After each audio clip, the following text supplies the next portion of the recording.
Hello बच्चों and welcome to study with unique. मैं Subodh sir स्वागत करता हूँ आपका आप ही के प्यारे चैनल स्टडी विद यूनिक पर। बच्चों इस लेक्चर में हम इंटीग्रेशन से एक क्वेश्चन लेके आए हैं, ठीक है। अब देखने में ये क्वेश्चन आसान लगे या मुश्किल लगे आपको, ठीक है, लेकिन ये बहुत ही बेसिक से सॉल्व होगा, ठीक है। और ये 2 से 3 मार्क्स के लिए आ सकता है एग्जाम में, प्रॉबेबली 2 मार्क्स के लिए, ठीक है। अब जिन बच्चों को आता है वो अटेंड करके देखें, ठीक है, और साथ सीधा लेक्चर का वीडियो का आंसर चेक कर ले, ठीक है। और उसके बाद जिन्हें नहीं आता वो पूरा देखें, ठीक है। मैं कोशिश कर रहा हूँ कि मैं स्टेप बाय स्टेप ऊपर जाऊँ, मतलब किसी भी चैप्टर में मैं डायरेक्टली हार्ड क्वेश्चन नहीं ले रहा हूँ, इजी लेते हुए इस 5-5 मिनट के लेक्चर से मैं आपका एक कॉन्सेप्ट बिल्ड करना चाहता हूँ।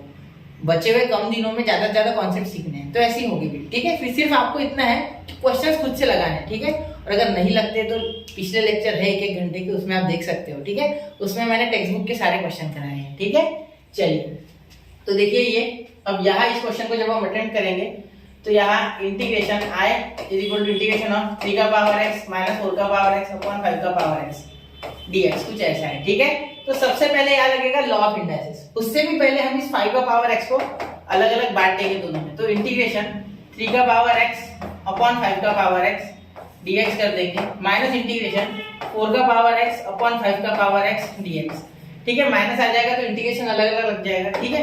अब यहाँ लिखेंगे i is equal to integration 3 upon 5 का पावर x dx, ठीक है, माइनस इंटीग्रेशन 4 अपॉन 5 का पावर x dx।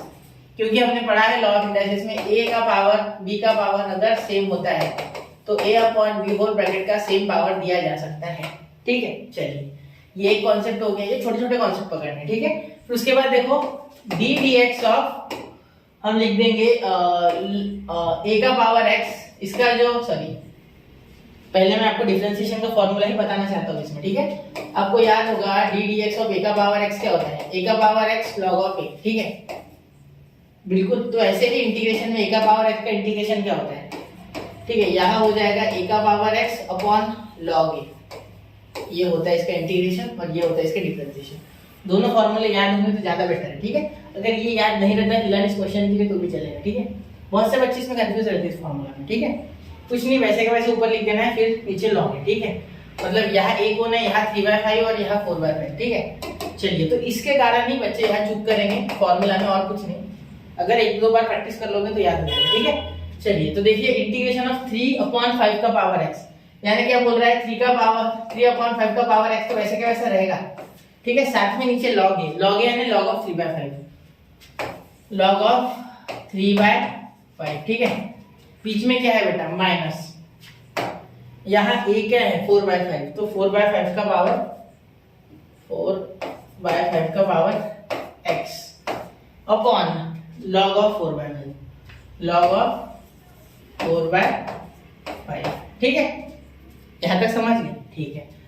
अब आगे यहाँ छोड़ सकते हो चाहो तो, कोई दिक्कत नहीं, यहाँ छोड़ दो इस क्वेश्चन को।